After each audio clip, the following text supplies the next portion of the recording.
Hello guys, कैसे हो आप? आपका स्वागत है मेरे चैनल स्टडी बाय सीमा में। तो आज आपके लिए जो मैं टॉपिक लेके आई हूँ वो लेके आई हूँ एचसीएफ और एलसीएम है वो कैसे ज्ञात करते हैं।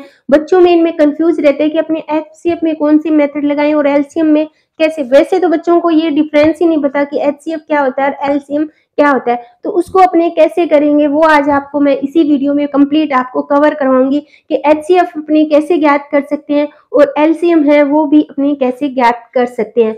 अगर मैं सिंपल क्वेश्चन की बात लूं, 12, 36 एंड 48 ये क्वेश्चन है। इसी क्वेश्चन का अपने को एचसीएफ ज्ञात करना है और इसी क्वेश्चन का एलसीएम ज्ञात करना है। तो इसके अलग अलग मेथड होते हैं, मैं सिंपल मेथड से करवाऊंगी।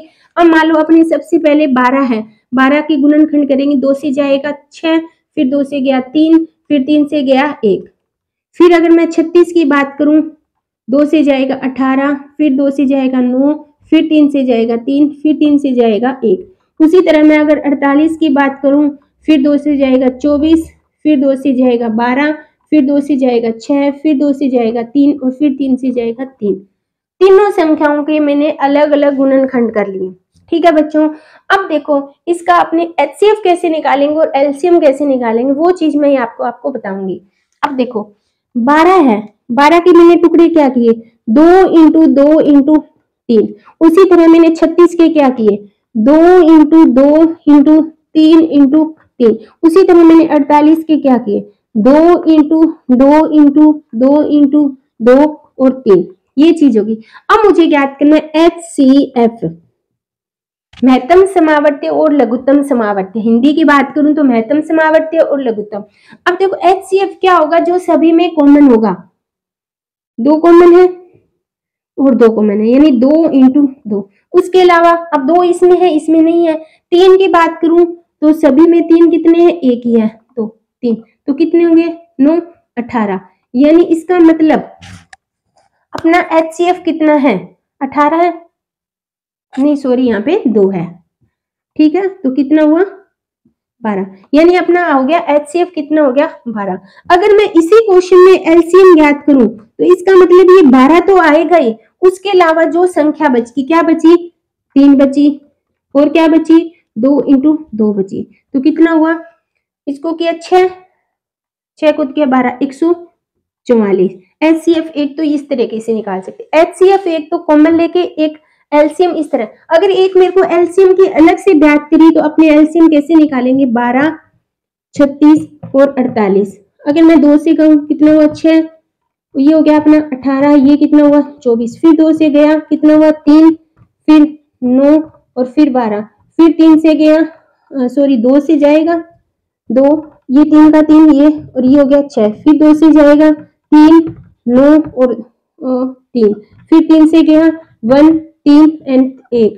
तो ये क्या 3 से 1, 1 और 1, तो कितने हो गए 8, 8 इंटू 2 इंटू 9, तो 16 इंटू 9 कितना हुआ 144। तो इसका मतलब एलसीएम और एलसीएम की एक तो ये विधि है, सेकेंड एलसीएम की एक ये विधि है। दोनों मेथड से आंसर सेम आए तो अपने किसी भी मेथड से करो आंसर सेम आएगा। ठीक है, एक तो ये तरीका है इसी क्वेश्चन का। ये क्वेश्चन अपने और कर लेते हैं ताकि आपको अच्छी तरह समझ आ जाए क्वेश्चन। ठीक है, अगर मैं क्वेश्चन की बात करूं 25, 125 या अपने यहाँ पे कर लेते हैं 75। ठीक है, 3 हो गया, इसको इधर रख लेना। 25 की गुणनखंड करें तो कैसे करेंगे, वही सेम 5 पे गया, 5 एकम 5, ये आ गया 1।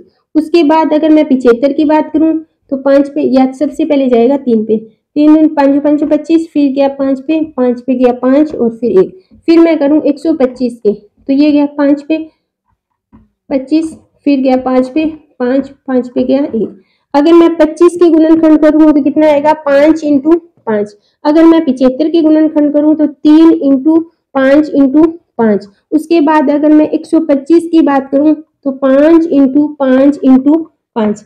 अगर मैं बात करूं एचसीएफ की, एचसीएफ वो होगा जो सभी में कॉमन होगा। अब सभी में कॉमन क्या है 5 और है एक ये रहा, यानी 2 5 है, तो इसका मतलब 5 इंटू 5, एलसीएम कितना आया 25।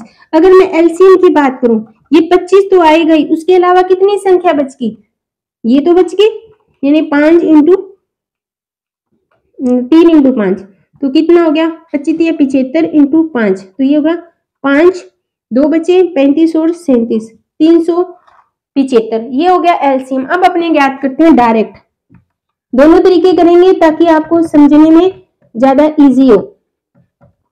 अगर मैं बात करूं सबसे पहले जाएंगे 3 पे, ये 25 हो गया, ये 25 हो गया और ये 125 हो गया, फिर गया 25 पे 1 25 पे, सॉरी 5 पे, छोटी सी छोटी संख्या देखनी है ना अपने को, 5 5 और 5, फिर ये गया 5 पे 1 1 और 5, फिर गया 5 पे 1 1 1, तो कितना हुआ 3 into 5 into 5 into 5, 3 into 125 into 375। ठीक है, मैंने दोनों मेथड से आपको बता दिया कि एचसीएफ और एलसीएम कैसे ज्ञात करें। एचसीएफ होता है जो तीनों संख्याओं का निकालेंगे, जो तीनों में कॉमन होगा वो एचसीएफ होगा, और जो कॉमन होगा उसके अलावा जो बचा उनका मल्टीप्लाई एलसीएम होगा। या आपने तीनों को डायरेक्ट है वो इकट्ठा भी कर सकते हैं, उनसे भी क्या होगा आंसर है वो सेम आएगा। तो आई होप आपको वीडियो ये अच्छी लगी होगी। वीडियो अच्छी लगे तो लाइक करना, अपने दोस्तों के साथ शेयर करना और मेरे चैनल को सब्सक्राइब करना, ताकि आपको समय समय पे मेरे नोटिफिकेशन मिलते रहे और आपके लिए मैं अच्छी अच्छी वीडियो लाती रहूं। Thank you.